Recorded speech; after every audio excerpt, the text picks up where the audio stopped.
kez sandırsam mesela bugün sizlere birlikte normal Brawl Stars'da onunla mücadelesi yapıyoruz kimi sonuna kadar gelmişəm.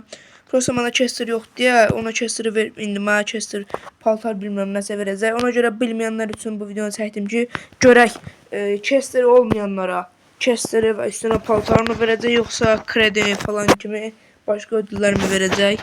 Hem de onu göstermek istedim size, hem de istedim video çəkim. Neçə vaxtı video, yani neçə vaxt yanında yani elə hər gün də video atıram normalde bu saatlarda, ama bugün atmadım. Ona görə istedim indi atım. Nəsə oyuna keçdik. Buradan birini atarıq mı? Hatta ikisini də atarıq, bir saniye. Elə direkt üstüne yeriyirik, atırıq onsa dostlar, yani asandır. Yani size bu kartada frank götürerek oynayabilirsiniz ve direkt 3'ünü vurmuşuq, onlar 0 vurublar. Allah, bu süperdi. Getdik.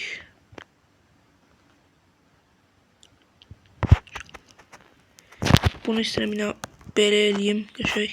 Birini də vuraq. Ada. Bildim o itələyəcək, prosta elə gözləmirdim.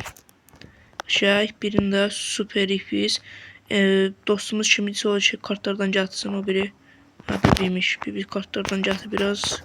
Hop, hop. Hop, birini də qıraqdan belə dedim, amma almadı, nəsə, no problem. Uy. Və gördüyünüz kimi aldıq.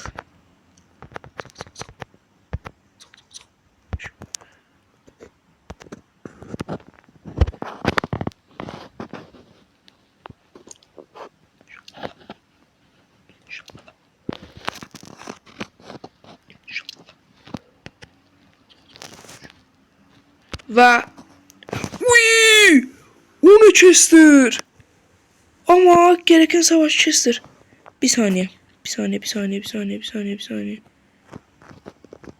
dakika, ben bunu hata edeceğim. Chester değiştirebilmeyeceğim. Karakteri Chester vermedi o bana. Bas niye böyle oldu?